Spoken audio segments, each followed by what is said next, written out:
Galera, tudo bem com vocês? Espero que sim. Na nossa aula de hoje, como já foi mencionado na aula anterior, nós iremos falar um pouco sobre o ar. Esse é o nosso último conteúdo a ser trabalhado nesse estágio. E os objetivos dessa aula é compreender as características do ar, identificar quais as suas composições e discutir quais fenômenos naturais e antrópicos que podem alterar essa composição. Características e propriedades do ar.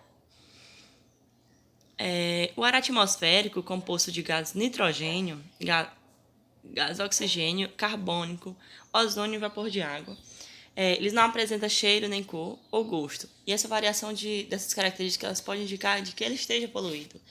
Por esse tipo de observação indireta dessa variação, que pode estar indicando que ele esteja poluído, sobre esse movimento, ele pode permitir a evolução da navegação marítima, que eu acho que todos nós já ouvimos falar. E a geração de energia eólica, que também é uma forma de energia renovável, que nem emite os gases relacionados à poluição. O ar tem massa. Como um balão ou uma bomba de ar e uma balança de precisão, é possível observar que o ar apresenta massa, como vocês podem estar observando nessa imagem. A primeira imagem nós temos um balão seco, onde a massa dele é de 24. E na segunda imagem nós temos um balão cheio, onde a sua massa alterou, subiu para 29, ou seja, após enchê-la com o auxílio de uma bomba de ar e realizar a medição, a gente pode estar observando que essa medida ela agora é maior do que a anterior. O ar ocupa espaço. Com uma experiência simples, é possível observar que o ar tem volume, ou seja, ocupa espaço. Como vocês podem estar observando nessa imagem, ao fechar uma seringa com o dedo e empurrar o embolo, será possível perceber que ele não irá até o final. Ou seja, o ar comprimido, aprisionado na seringa, ele impede que o embolo chegue até outra extremidade. Isso quer dizer que o ar ocupa sim o espaço. Como vocês podem estar observando aí, o grande espaço que ficou ocupado após ser pressionado com o dedo, fechado com o dedo a seringa. O ar oferece resistência e movimento. O ar presente na atmosfera cerca todos os corpos.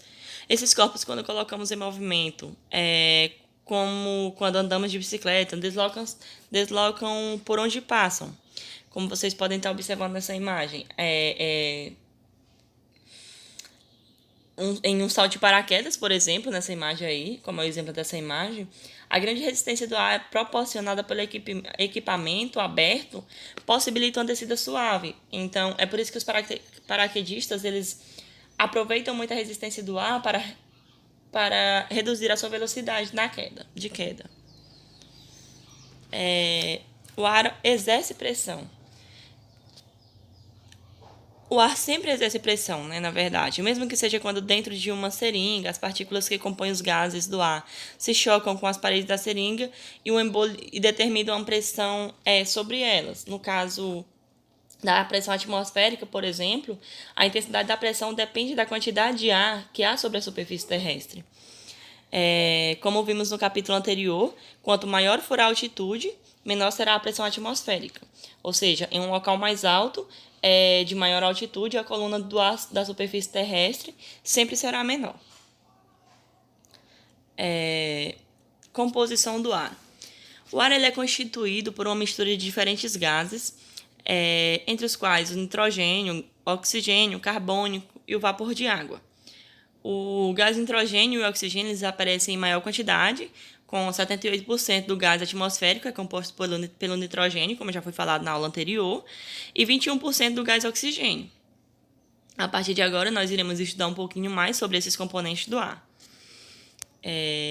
O gás nitrogênio ele é o gás mais abundante da atmosfera terrestre, em composição de temperatura e pressão no meio ambiente. O gás nitrogênio ele é inerte, ou seja, ele não interage com nenhuma outra substância. Embora o elemento nitrogênio seja essencial para os seres vivos, apenas algumas bactérias elas conseguem obtê-la diretamente do ar em um processo chamado de fixação do nitrogênio, que esse processo ele é um processo biológico muito importante porque ele possibilita a transformação do gás nitrogênio em outra substância, que pode ser assimilada e incorporada pelos seres vivos. Nós temos o gás oxigênio, que o gás oxigênio ele é capaz de interagir com outras substâncias da natureza. Temos o gás carbônico, que a quantidade de gás carbônico no ar atmosférico ele corresponde a aproximadamente a 0,4, ou seja, é uma quantidade bem pequena, mas apesar de estar presente em baixa quantidade, esse gás ele é essencial para os processos vitais dos seres vivos. Esse gás ele é indispensável para a fotossíntese, porque produz o próprio alimento por meio da fotossíntese. E ele participa do fenômeno natural do efeito estufa, como um dos principais gases que retém o calor da atmosfera. Nós temos o gás ozônio, que esse gás ele é encontrado principalmente na estratosfera, onde forma a camada de ozônio e que filtra uma parte da radiação ultravioleta do Sol. Os gases nobres, que os gases nobres são o hélio, o argônio, o neônio, o xenônio, o radônio. Esses gases eles são denominados gases nobres porque, devido a serem inertes, ou seja, eles não interagem com outras substâncias e também estão presentes em pequenas quantidades na atmosfera. O vapor de água. A quantidade de vapor de água no ar ela varia de acordo com o clima e com as condições do tempo atmosférico. Em locais secos, por exemplo, no semiárido nordestino, geralmente há pouco vapor de água. Para medir a quantidade de vapor de água no ar, usamos um indicador conhecido como a umidade do ar. Esse indicador ele é uma relação entre a quantidade de vapor de água existente no ar, ou seja, a sua umidade absoluta, e a quantidade máxima de vapor de água que pode haver no ar, na mesma temperatura. O efeito estufa e a poluição do ar. A radiação solar ela é a principal fonte de energia da Terra. Ao atingir o planeta, parte dela é refletida em direção ao espaço e outra parte interage com a atmosfera e a superfície terrestre, transferindo calor para elas e, portanto, aquecendo-as. Por ter um mecanismo semelhante àquele das estufas de cultivo de planta, esse fenômeno natural ele ficou conhecido como efeito estufa, que o efeito estufa ele é essencial para manter a temperatura do planeta em níveis adequados, como aproximadamente a 18 graus Celsius. Porém, o efeito estufa ele é muito intensificado, ele pode levar a outros extremos também, como por exemplo em Vênus, que é um planeta similar à Terra, onde a temperatura média da superfície ela é de aproximadamente 460 graus. Algumas atividades humanas, como queimadas, desmatamentos, uso de combustíveis fósseis, intensificam o efeito estufa e, em consequência do aumento da quantidade de gás carbônico e de outros gases do efeito estufa na atmosfera. Ou seja, esse aumento, essa intensificação do efeito estufa, ela provoca uma elevação da temperatura média da Terra, o que pode fazer com que diversas consequências nocivas para o planeta e para todos os seres vivos que habitam. Temos a poluição do ar, que a poluição do ar o ar que respiramos é uma mistura de gases que se encontra naturalmente na atmosfera em determinada proporção. A alteração dessas proporções ou a inclusão de outras substâncias na sua composição, como por exemplo material particulado, prejudicam o ser humano e outros seres vivos, indicando assim a poluição do ar. A poluição do ar é um fenômeno recente, nem é resultado exclusivo de atividades humanas. Erupções, tempestades de poeira, incêndios florestais de causas naturais também ocasionam poluição. Todos nós sabemos que a poluição do ar atmosférica ela pode tornar um ambiente impróprio aos seres vivos, porque pode estar causando sérias doenças.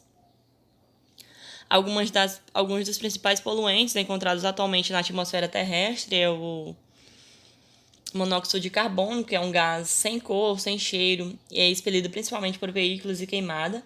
Ele é altamente tóxico para os seres humanos e a inalação do mesmo ele pode estar causando tontura, enjoo, dor de cabeça, desmaio e até mesmo levar à morte por asfixia.